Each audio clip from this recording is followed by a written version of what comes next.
अस्सलामु अलैकुम वरहमतुल्लाहि वबरकातुहू। अल्लाह ताला ने कुरान में फरमाया अल-यौम अकमलतु लकुम दीनकुम, आज के दिन मैंने तुम्हारा दीन तुम्हारे लिए मुकम्मल कर दिया है।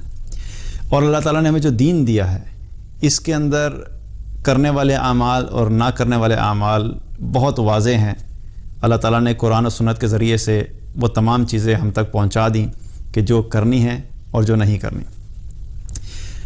लेकिन होता क्या है कि अक्सर हम अपनी लाइल्मी की वजह से या एक बात जब मुआशरे में चल रही होती है तो एक के बाद एक शेयर करता रहता है, तो उससे क्या होता है कि लोग समझते हैं कि एक बात ऐसी जो दीन का हिस्सा है या करने का अमल है या किसी अमल के करने का एक तरीका है, लोग समझते हैं कि बस इसी तरीके को लेके चलना है। हालांकि कई दफ़ा ऐसा होता है कि वो चीज़ दीन में किसी जगह पे भी मुस्तनद तरीके से साबित नहीं होती।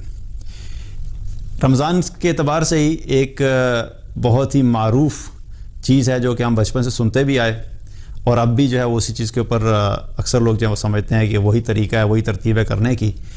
वो ये है कि ये समझना कि पहला अशरा जो है वो रहमत का है, दूसरा अशरा जो है वो मग़फ़िरत का है और तीसरा अशरा जो है वो निजात का है, यानी जहन्नुम से निजात का।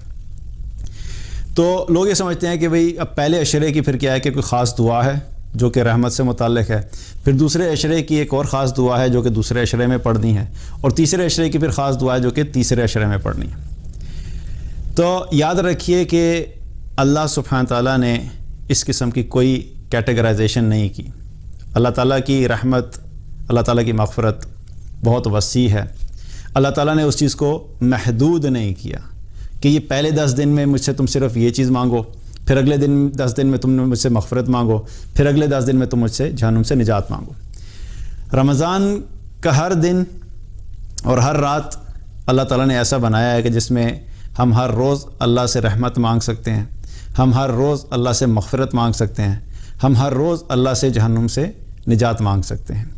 तो ये एक समझना कि अब पहले 10 दिन में मैंने सिर्फ रहमत ही मांगनी है क्योंकि रहमत का महीना है, तो इसका मतलब ये है कि अगर कोई शख्स अल्लाह से पहले 10 दिन में मग़फ़िरत मांगेगा तो ऐसा तो नहीं है कि अल्लाह ताला कहेगा अभी मग़फ़िरत मांगने वाले ज़रा अभी इंतज़ार फरमाएं क्योंकि अभी पहले 10 दिन चल रहे हैं, ये 11वीं तारीख़ को मग़फ़िरत मांगने आना। और किसी शख्स ने अगर पहले अशरे में ये दुआ कर ली अल्लाहुम्मा अजिरना मिनन नार, या अल्लाह हमें जहन्नुम की आग से बचा, तो अल्लाह ताला कहेंगे कि नहीं अभी सब्र करो, 21वीं रमज़ान के बाद तुम जहन्नुम की आग से निजात मांगना। तो ऐसा तो कुछ भी नहीं है। तो ये तो बल्कि जो हमारे पास महीना है 29 दिन है या 30 दिन है, इसमें तो एक एक पल, एक एक दिन, एक एक रात हमारे लिए बड़ी कीमती है। तो बजाय इसके कि ये समझना कि बस सिर्फ ख़ास दुआएं मैंने पहले 10 दिन में मांगनी है, फिर दूसरे 10 दिन में और फिर तीसरे 10 दिन में, हर दुआ हर दिन में हर रात में आप अल्लाह से मांग सकते हैं।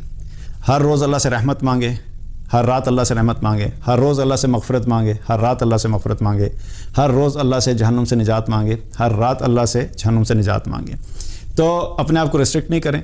अलबत्ता ये ज़रूर है कि एक दुआ ऐसी है जिसके बारे में नबी सल्लल्लाहु अलैहि वसल्लम ने हज़रत आयशा रज़ियल्लाहु अन्हा को बताया कि, और वो दुआ है जो कि लैलतुल क़द्र के से मुताल्लिक़ है, जिसके बारे में हज़रत आयशा रज़ियल्लाहु अन्हा ने पूछा कि अल्लाह के रसूल सल्लल्लाहु अलैहि वसल्लम अगर मैं लैलतुल क़द्र को पा लूँ तो मैं क्या दुआ मांगूँ? तो अल्लाह के रसूल सल्लल्लाहु अलैहि वसल्लम ने फरमाया कि आयशा तुम ये दुआ मांगो, अल्लाहुम्मा इन्नका अफ़ुव्वुन तुहिब्बुल अफ़्व फ़अफ़ु अन्ना, अल्लाहुम्मा इन्नका अफ़ुव्वुन तुहिब्बुल अफ़्व फ़अफ़ु अन्ना। तो ये दुआ जो है वो लैलतुल क़द्र से मुताल्लिक़ है।